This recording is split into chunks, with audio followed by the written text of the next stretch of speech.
me quer seguir, renuncie a si mesmo, tome sua cruz cada dia e siga-me. Depois de algum tempo de vida pública, de muitos sermões, milagres, Jesus pergunta aos apóstolos: quem eu sou para a multidão? Qual a ideia que as pessoas têm sobre mim? E as respostas mostram que não conhecem Jesus. As pessoas iam ao encontro dele, multidões buscavam, mas não tinham uma ideia clara e acertada sobre quem era Jesus. Em seguida, Jesus faz a pergunta agora aos seus apóstolos: e para vós, quem eu sou? Pedro toma a iniciativa e responde: o Cristo de Deus. Dizer que ele é o Cristo de Deus era equivalente a ressaltar a natureza divina de Jesus e a sua missão salvadora. Pedro se aproxima do entendimento de quem é Jesus.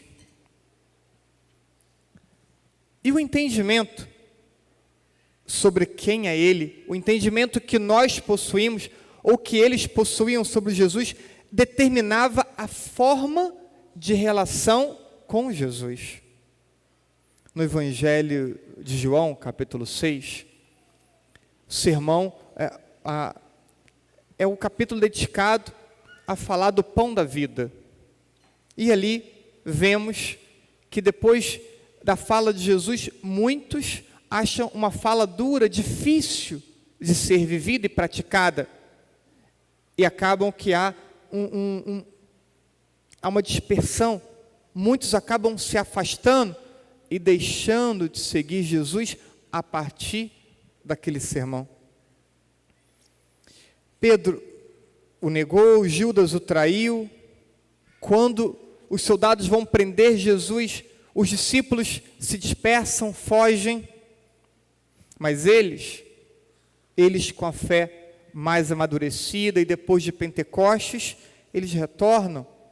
E eles retornam com fidelidade, ao ponto de que todos deram a vida por Jesus. Então veja, o entendimento que temos sobre Jesus, sobre Deus, determina a forma como nós nos relacionamos com Deus. Ideias erradas sobre Jesus geram relações frágeis, geram relações superficiais. Ideias mais acertadas, mais claras, geram um encantamento, o desejo de seguimento, não se importando com dificuldade. Quando essas ideias claras nós não as temos, qualquer dificuldade mínima que seja, já é ocasião para um rompimento, para um afastamento, para uma negligência religiosa. Mas nada há de moleza naqueles que serão discípulos de Jesus. O próprio Jesus fala daqueles que o seguirem irão passar por sofrimentos, por dificuldade, terão que carregar a cruz. E depois de dizer isso, pergunta: quer me seguir? Pergunta que ele fez aos discípulos e faz também a você e a mim: quer me seguir? Quer ser meu discípulo?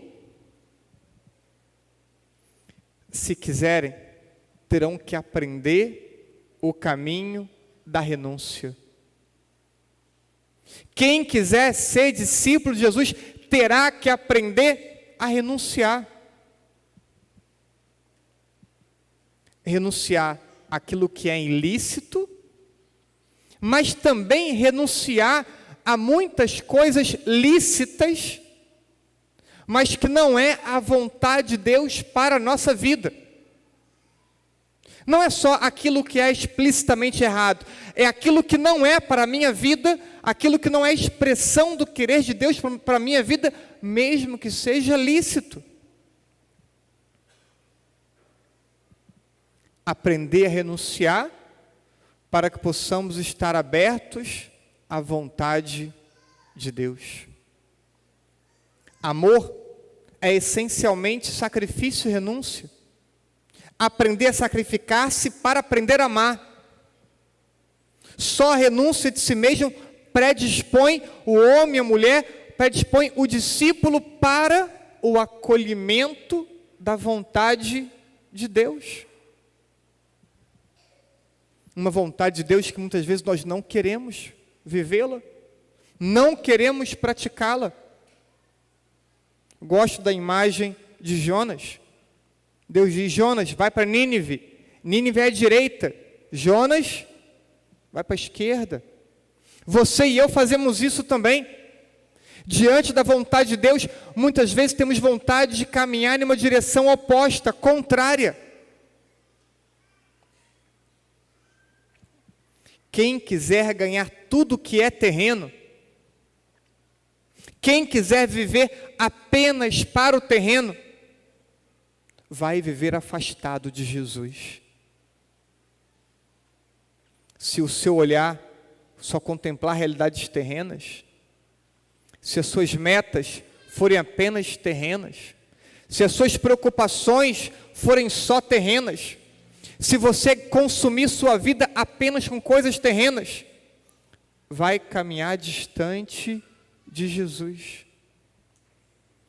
Jesus não promete prosperidade terrena. Vocês podem ler quantas vezes quiserem ler os evangelhos e você não vai encontrar uma proposta de Jesus de prosperidade terrena. Respeitamos quem ensina isso, mas não pode dizer que essa proposta sai da boca de Jesus Cristo. O símbolo nosso, o símbolo de Jesus é a cruz. E não é à toa. O símbolo do cristão, do cristianismo, o símbolo de Jesus não é um cifrão, é a cruz. Como caminho de amor, como caminho de renúncia, como caminho de entrega, como caminho de oferta de vida. Quer ser discípulo de Jesus, tem que aprender a amar a cruz, tem que aprender o significado da cruz, tem que entender o que ela representa, e aprendendo o que ela representa, precisa aprender a amar a cruz. Tem como dar uma interpretação diferente a um versículo desse? Se alguém me quer seguir, renuncie a si mesmo, tome sua cruz e me siga.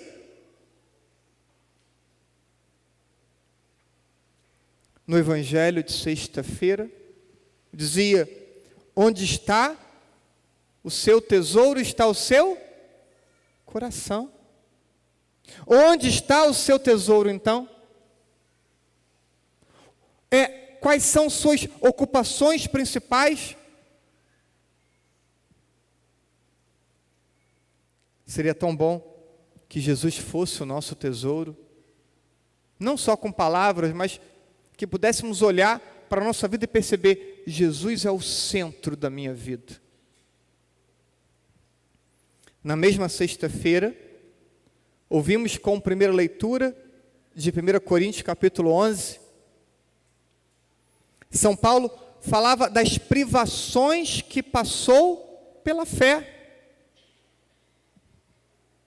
E ele dizia: olha, experimentei prisões, açoites, surra com vara, chicotadas, apedrejamento, naufrágios, sofri com ladrões, sofri com frio, fome e sede. Se prosperidade fosse a proposta cristã, Paulo passaria por isso? Paulo enfrentaria prisões, chicotadas tantas vezes, tantas privações, e suportou por fé e por amor a Jesus Cristo. A renúncia a si mesmo, segundo São Basílio, é mortificação dos sentidos.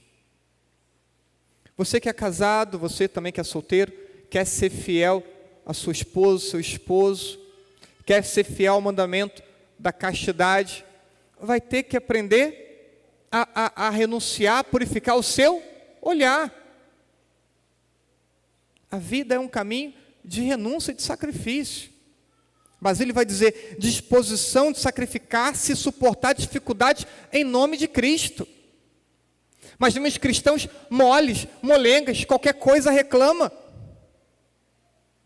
Olha para Paulo, 1 Coríntios capítulo 11. Se você não guardar, depois você vai lá, pega a liturgia de sexta-feira e vai ler. O quanto suportou por fé e por amor. Basílio diz ainda, afastamento da própria vontade. Criança não sabe renunciar, então faz o quê? Pirraça. Quantos católicos adultos fazem pirraça com Deus? Porque não sabem renunciar a si mesmo. Sem renúncia não existe vida de oração. Aí escutamos, minha vida é muito corrida, por isso eu não consigo rezar. Não, não é por isso. Não consegue rezar porque te falta amor. Não consegue rezar porque você não consegue organizar o seu horário. Você não consegue rezar porque você não consegue renunciar a outras coisas para que você tenha tempo de oração. Acorde um pouco mais cedo, durme um pouquinho mais tarde, reduza um pouquinho o seu tempo do almoço, aperte um pouquinho entre uma aula e outra, e vai aparecer o tempo da oração. Sem renúncia, não existe caridade com o próximo. Sem renúncia, não tem trabalho pastoral, porque assim como a oração, nunca ninguém tem tempo para se dedicar, porque está ocupado demais com as suas coisas. O censo que saiu traz meias verdades. Diminui o número de católicos. Diminui o número daqueles que se declaram católicos e não frequentam a igreja. Não diminui o número de quem frequenta a igreja. Mas uma verdade ele traz. Temos poucos católicos ativos, comprometidos. Essa é uma verdade que o censo traz. Mas o católico está ocupado demais para se dedicar à evangelização. O católico está ocupado demais com suas coisas pessoais para poder servir a Deus e à igreja. Essa é uma verdade que o censo traz. Sem renúncia, não se tem pessoas colaborando com dízimo, porque vai lanchar e é capaz de gastar 80, 90 reais em um lanche, em um dia, mas não é capaz de colaborar com dízimo na paróquia. Vai dizer, estou muito apertado com tantos gastos supérfluos e necessários. Sem renúncia, não existe empatia com o próximo. Porque uma pessoa egoísta não tem empatia, só olha para si e faz com que todo mundo gire em torno de si mesmo. Sem renúncia, não tendo empatia, não tem cuidado. Não se aprende a cuidar, porque se ocupa só de si mesmo.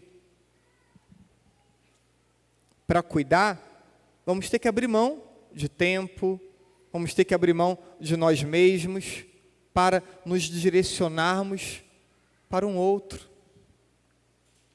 Sem renúncia não existe vocação, nem a vida consagrada, nem a vida matrimonial.